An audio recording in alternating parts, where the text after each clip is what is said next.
Hello, everyone. My name is Andrea, and I am here today with Dr. Drew Dillinger. And in honor of MLK Day, we're going to be discussing how we might apply some of Martin Luther King Jr.'s wisdom into our lives today. So let me just briefly introduce Drew before we get started.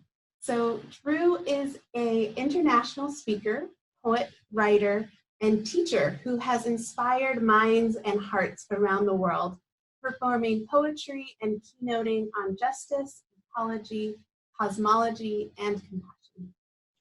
And we've been blessed to have Drew speak with us at our IONS conference several times. So we're really grateful that you're here today with us, Drew. Thank you so much. Thank you, Andrea. It's a joy and a pleasure to be with you. So to get started, Drew, I know you've done some really in-depth research into the work and teachings of Dr. Martin Luther King. So maybe you can talk a bit about your research and share with us some key insights about the teachings and cosmology of Dr. King. Sure. Well, yeah, for several decades, I've been looking at the primary sources, if you will, the speeches, the sermons, the writings of Dr. King. And I think King is a really important figure for a number of reasons. I mean, I think the issues that he was challenging are some of the most core and important issues still facing us today, but have been facing humanity throughout history, such as violence and brutality and war and militarism and how we treat each other and the bigotries and the hatreds and the divisions that we succumb to in our social lives. And so I think King is incredibly relevant and incredibly powerful and incredibly prophetic and incredibly insightful. And so I think the ways in which he was challenging white supremacy throughout his career, you know, he emerges out of the Black radical tradition. He's steeped in what's called the social gospel approach to Christianity, which is to say the social gospel means that Christianity is not just about saving an individual person's soul, but there's a social mission. There's a mission for healing and justice and peace and reconciliation. So King is shaped by the Black radical tradition. He's shaped by the social gospel. He's shaped by the kind of prophetic Christianity that he imbibes from his father, who was a minister, and his grandfather and his great-grandfather were all preachers. So he emerges from this Afro-Baptist Black spiritual tradition, and he provides an incredibly powerful critique of white supremacy, but also of economic injustice and of war, militarism. So he's really connecting these issues of racism, war, and poverty in a way that's very powerful and very profound. And I think the ways that he's connecting these issues, he's making the links between racism, war, and poverty, I think is a model for the ways that we are and need to be connecting the issues of ecology and social justice and environment and climate and immigration, you know, all of these issues, and feminism and trans rights and LGBTQIA rights. So, you know, King was assassinated before the kind of major emergence of second wave feminism. And I think he and his organization were not as visionary as they should have been in terms of supporting women's leadership. And I think he probably would have been forced to evolve fairly quickly on that if he had been around in 1969 and 1970 and 1971 and 72, when we were really seeing the flourishing of second wave feminism and the womanist movement, and now we have, you know, intersectional feminism. So I'm sure he would have been challenged to get up to speed on all of those. But that's one area where King didn't make the connections and wasn't as visionary as he could have been, as in supporting the leadership of Ella Baker or Septima Clark or some of the women that he was working with in his organization, which is called SCLC, the Southern Christian Leadership Conference. So I think King speaks to us in a lot of ways. I mean, you can't read through a newspaper with a knowledge of Dr. King's work and not be reminded of the things that King was talking about now about, increased tensions in the Middle East between the U.S. and Iran. And and we're talking about, spent trillions of dollars on, the war in Afghanistan and the war in Iraq. And so King was talking about, King was talking about the death penalty. King was talking about the survival of the world in terms of the nuclear and the atomic issue. So I think King speaks to us in many, many ways that are incredibly relevant today. And he does so in a very insightful, brilliant, and profound way. He's a preacher, so he's kind of like a spoken word artist in a sense. And that artistry really speaks to our hearts. But I'll just say that as I was delving into King's writings, his speeches, his sermons, I became struck by how much he talked about the universe. And I had a mentor named Thomas Berry, Berry, and Thomas Berry was an ecological writer and a cosmological thinker. So I have been very interested in kind of Thomas Berry's vision of cosmology and worldview and how humans relate to the cosmos in each culture. And we have a culture that's kind of been very divorced and separated from the cosmos in this modern Western materialistic, mechanistic kind of a story of separation, a worldview of disconnection. And so when I was, so having studied with Thomas Berry for 20 years, as I'm looking at Dr. King's writings, and he's talking about the universe, and he's saying the universe is on the side of justice. And we have cosmic companionship in the struggle for justice. I said, well, this is interesting, but I wonder, it could be kind of metaphorical and metaphysical. And I wonder if King was really interested in the physical cosmos itself. And so I did more research, and I remember being so excited when I came across a sermon and from the middle of the Montgomery bus boycott in 1956, there's a sermon called Our God is Able. And King says to his listeners, he says, do you realize that in the 5 minutes that I've been talking to you this morning, that you and I and our Earth have traveled 5,500 miles through space? I love that. Do you realize that our Earth is traveling so fast through space that even the fastest jet would be left 66,000 miles behind in the first hour of this kind of space race? And do you realize that, right now we're on one side of the sun, but 6 months from now, we'll be on the other side of the sun? And that our sun looks close, but it's actually 93 million miles away. So I just remember with excitement going like, well, that's it. That's King celebrating the physical cosmos. That's King celebrating our cosmological situatedness in the solar system. And then later, I came across other things where he says, it really boils down to this, that all life is interrelated. We are caught in an inescapable network of mutuality, tied into a single garment of destiny. Whatever affects one directly affects all indirectly. This is the way our universe is structured. This is its interrelated quality, and we aren't going to have peace on earth until we recognize this basic fact of the interrelated structure of all reality. So to me, that takes it out of the kind of theological or metaphorical realm of, the universe is on the side of justice. And, you could kind of say, well, God's on the side of justice. And he does have a very theological worldview. And I want to honor his Christian theological worldview. But there have been hundreds of books written about King's Christianity. There's been very little attention paid to the fact that King was actually talking about interrelatedness, interdependence, interconnectedness in a real physical sense. And you have to remember, we have all had the benefit of living through the ecological explosion of consciousness that happened in 68, 69, 70, 71. When I represent that ecological revolution of consciousness with Earth Day 1970, when some 20 to 25 million people participated in the first National Earth Day. We're coming up on the 20th anniversary of it in April. But King wasn't alive for Earth Day 1970. King wasn't around to really see those photographs of Earth from space, particularly when it really took off, the Earthrise photograph from December of 1968. I mean, if he had lived 3 more months, or not 3 more months, but if he had lived several more months, he would have been able to see the Earthrise photograph. But King was on a prophetic mountaintop. He didn't need to go up in a rocket to see the interdependence of all life.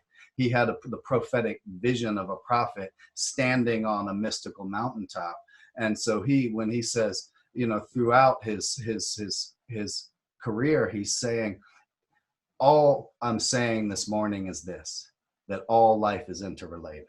At another point, he says, all I'm saying, my friends, is this, that all life is interrelated. In one of his books, he writes, in a real sense, all life is interrelated. And in his Christmas sermon on peace, I wrote an essay in the New York Times that you can find if you Google Drew Dellinger, New York Times, and the title of the piece is Dr. King's Interconnected World. But I talk about his Christmas sermon on peace, which I quoted from earlier. But he says it really boils down to this, that all life is interrelated. So if we, and there's dozens of statements like this throughout, the 12 years of his public career. So if we look at the way, so it's not just that he's saying all life is interrelated, but if you'll notice, just about every time he expresses that thought, he prefaces it with a statement to underscore its importance. Right. He said, all I'm saying, my friends, is this, that all life is interrelated. All I'm saying this morning is this, that all life is interrelated. It really boils down to this. So he's not just re-emphasizing that all life is interrelated, but he's giving us a clue. And he's telling us that not only is all life interrelated, but the fact that all life is interrelated is at the core, is at the center, is part and parcel of everything I'm talking about. And all of my work for social justice, all of my work against racism, all of my work for peace and nonviolence are related to the fact that we live in an interconnected cosmos. So he has this cosmological worldview. And when he says we aren't going to have peace on earth until we recognize this basic fact of the interrelated structure of all reality. I love the fact that he uses the word structure there, because to me it underscores that he's not just talking about some airy, mystical, metaphysical kind of interrelatedness. He's talking about the physical structure of the universe and the fact that the physical structure of the universe. And so when we're talking about the interrelated structure of all reality, that's ecology. That's cosmology. That's systems thinking. So part of what I've been trying to do in my research is bring forward this side of King that's been underappreciated, which is this ecological, cosmological systems view of reality, this worldview of interrelationship, or what I call his cosmology of connection. Right. That's beautiful. And I'm struck as you're speaking about it, how he was on the front end of that. Edgar Mitchell, who founded IONS, when he went to the moon, that was when he had the big awakening of all of our interconnectedness. And I think many people, when we saw that image for the first time in the collective consciousness of this earth that is this beautiful blue-green marble, floating in the vastness of space. And so it's just beautiful to hear this, what you said, the prophetic cosmology of connection that he knew and he was speaking about on a very tangible, all the way up to the mystical, it seems like, levels. He was bringing that forward, and along with the incredible movement of the time. So it's beautiful to hear that it all boils down to this. All life is interrelated. It's so simple and so profound. So absolutely. So I think he really was ahead of his time in the and he hasn't been recognized as an early systems ecological cosmological thinker, but he was right in line with the direction of an organization like IONS and the vision of Edgar Mitchell and the vision of Fritjof Capra, the vision of systems thinking, the vision of deep ecology. We talk about chaos and complexity sciences, where the exquisite minuteness of our interdependence becomes clear. And so he was in line with the direction of where things headed. And we hear people talking about oneness. I mean, it's almost like a new agey cliche, but it's actually a spiritual and a physical and reality, this interrelationship, this interdependence, this one. Beautiful. And let me give you a quick example of some of the things where he says, we are all one. He says, the universe is indeed a unity, a oneness. He says, no part of the universe is an island unto itself. he would often use this quote from John Donne, who said, no man is an island. We're each of us are part of the continent, part of the main. He says, no part of the universe is an island unto itself. He says, more and more we are going to have to try to see our oneness. Mm. So it's just that there's just dozens and dozens of examples of King talking this way. It's amazing. And you touched on this a little bit already, but how can we bring this wisdom into our lives today and, into our personal lives and our collective lives, what we're facing in the world? What can we learn from and bring that wisdom into today's world? Well, King was very much an advocate of movement building. I mean, that was really what his life was about, building a mass movement, mobilizing masses of people to demand justice, from the powers that be, from the economic and political and social structures. So, and he very much, had a philosophy of direct action, of civil disobedience. He used the word militant. We need a massive militant movement for economic justice. That's part of what he was emphasizing in the last years and months of his life. He was building a poor people's campaign that was going to bring a multiracial coalition of poor people. So Appalachian whites, people from Mexican American communities, and people from Native American communities, people from Puerto Rican communities were all going to come together. And they did, but King was assassinated just before the launch of the Poor People's Campaign. So he was very much, and he said, there has to be some disruption. There has to be something that interrupts the system at some point. And if we have to shut down Washington, D.C. To tell these Congress people that, you can't keep treating God's children this way, that we've got people living in tumble down shacks, that need justice, that need housing, that need education. So, that's sometimes something that gets lost. There's ways in which we've kind of whitewashed it and softened and his memory. So if anybody says a rude word to somebody, people jump in, usually white people jump in and say, like, that's not what Dr. King would do. Dr. King was a radical cat, and he was talking about shutting things down, and he was talking about demanding justice for all people from the economic system, from the political power structure. And so he said, we're going to go to Washington, D.C. for this Poor People's Campaign, and it's not going to be a mere one-day march, but we're going to shut down the city if we need to. We're going to march on Congress. We're going to march to these federal administrative offices, and we're going to demand a radical redistribution of economic and political power. So I think to me, that's very relevant. And that's why I've named my project that I've had for the last 20 years, Planetize the Movement. Because we need to build movements. We need to do lots of things. We need education. I talk about building movements with the powers of dream, the powers of story, the powers of art, and the powers of action. So I think we need all of these approaches. We need to be working on spiritual levels. We need to be working on interpersonal levels in terms of healing and communication and reconciliation. We need to be working with education and the arts and looking at the narratives and the media, but we need action. And Dr. King was very clear about that, and he was very committed to that. He said we need massive militant mobilizations of people in the streets. We need to stop war. We need to stop bigotry and racism and hatred and abuse. And we need to build love and community and respect and honoring of the dignity of all people. But so I think the ways in which he was challenging militarism are incredibly relevant today. He was talking about a guaranteed annual income, what's sometimes now called a universal basic income. So he, in 1966, he testified in front of Congress saying, I think I've come to believe that the most radical solution, the most revolutionary approach is the most simple to poverty, and that we need to have a guaranteed annual income, and we need to provide full employment. So when we look at something like the Green New Deal, the Green New Deal is talking about full employment.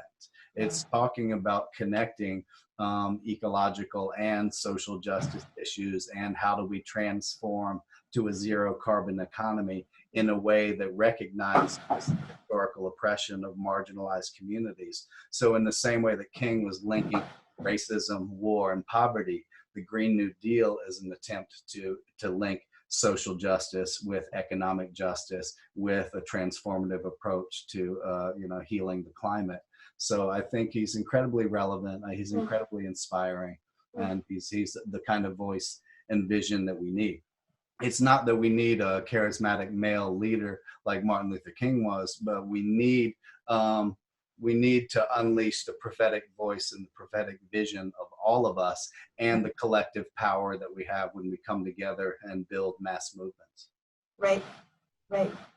I love that. And how would, what's a way we can bring this cosmology of connection, no matter, what side, if you're doing arts, action, education, spiritual practice, how can we bring in this cosmology of connection into our lives, no matter what that form takes? Can you give some insight into that? Well, I think that there's so many ways, so it's hard to be concise, but let me just throw out a couple of ideas. And I think I think particularly those of us who are white in this society, the United States. So the United States is a systemically racist country that was founded on systemic racism. It was founded on the oppression of Native peoples and the enslavement of African peoples. And so I think part of what interconnectedness means to me is that we have a role and a responsibility to learn about that history, to recognize, to really educate ourselves about what has happened in the past, how that has created and informed and determined the dynamics of the present, and how we need to be active participants in dismantling patriarchy and sexism and misogyny, and dismantling homophobia and transphobia, and dismantling white supremacy and racism and other forms of bigotry, ableism, all of those issues of justice. So I think that I think to me that's part of what interconnectedness means to me. I mean, we are here in California, and there's a kind of there can be sometimes be like a somewhat shallow and superficial new agey approach that says, oh, we're all one, but and we're connected through through quantum entanglement to the farthest reaches of the cosmos, but we don't recognize our connection to the Virginia slave codes of 1705 and Right. how those helped legally create the definition of whiteness as a political construct and as a political category. So if we're connected by quantum entanglement to the farthest galaxies, we're also connected to the Virginia slave codes of 1705 and the immigration policies of the 18th and 19th centuries, and the ways in which white supremacy as a legal and political and social construction has been perpetuated and continues to function in the present. So I think that's part of what interconnectedness means to me. It certainly means recognizing the humanity of our political adversaries, and understanding that we're all connected and that we are all part of one human spiritual family, but also recognizing that because of our interdependence, we have a responsibility to understand, deal with, and dismantle the injustices of the present. And that's part of what King meant when he said injustice anywhere is a threat to justice everywhere. That's right. That's right. I think that's a beautiful quote to end on. And actually, before we fully end, I would love if you could read some of your poetry, whatever poem calls to you. Sure. Yeah, I'd love if you could share that with our listeners. You bet. Well, this will be a slight change of pace, but it relates to everything we're talking about in terms of a cosmology of connection. I mean, one of the powerful things about part of why I coined this term cosmology of connection is I wanted us to have this kind of structural framework to begin to understand that right now we have the dominant modern Western worldview is a worldview of separation, a worldview of alienation, a worldview of disconnection, and we need to be moving that dominant modern Western worldview back toward a cosmology of connection. And I think the photographs of Earth from space, the work of ions, are part of how we move back toward a cosmology of connection. But we also need to recognize that it's really only the modern Western culture that's had this worldview of disconnection. If we look at indigenous traditions, of course, we're talking about cosmologies of interrelationship. If we look at the ancient roots of the Western tradition and the underground streams throughout the Western tradition, we see people who have this worldview of interrelationship. So it's basic. So there's lots of resources, you know, in terms of other cultures, in terms of indigenous leadership. And so this is part of why the indigenous movement and indigenous communities are so vital to leading the climate movement right now. There's many reasons why they've been on the front line, and that have to do with systemic racism and environmental justice. But also, indigenous worldview is a worldview of interrelationship, of interconnectedness, of reverence for the living nature of the planet Earth. So it's a slightly different world, or it's a dramatically different worldview than the dominant worldview of economic exploitation and exploiting things, you know, treating the planet as things to be exploited rather than living entities of sacred power to be communed with. You know, my teacher Thomas Berry used to say, the universe is composed of subjects to be communed with, not objects to be exploited. So this is a short poem that touches on a kind of a cosmology of connection from kind of the ancient Celtic, well, pre-Celtic traditions of some of the ancient megaliths, megalithic sites like Stonehenge that are still all across Ireland and Scotland and the United Kingdom. So this is a poem that I wrote called Midwinter that kind of touches on some of that cosmology of connection that we see in the Neolithic period. This is called Midwinter. When midwinter sunrise shines down the passage tomb, how can we not dance? How can we not live again? When the breathing light of the nearest star illuminates the bowl of bones, how can we not dance? Sing our dead across the river of souls. Come into the consciousness of clouds. Come into the consciousness of megalithic structures, the frequency of the flickering flame. The blushing sky, the naked night, the psychedelic stars. Taste communion. The substance of the universe, this is my body. The consciousness of galaxies, this is my blood. When the living God that is the sky makes elaborate patterns, kiss, and the stars show their fiery wings, how can we not dance? How can we not live again?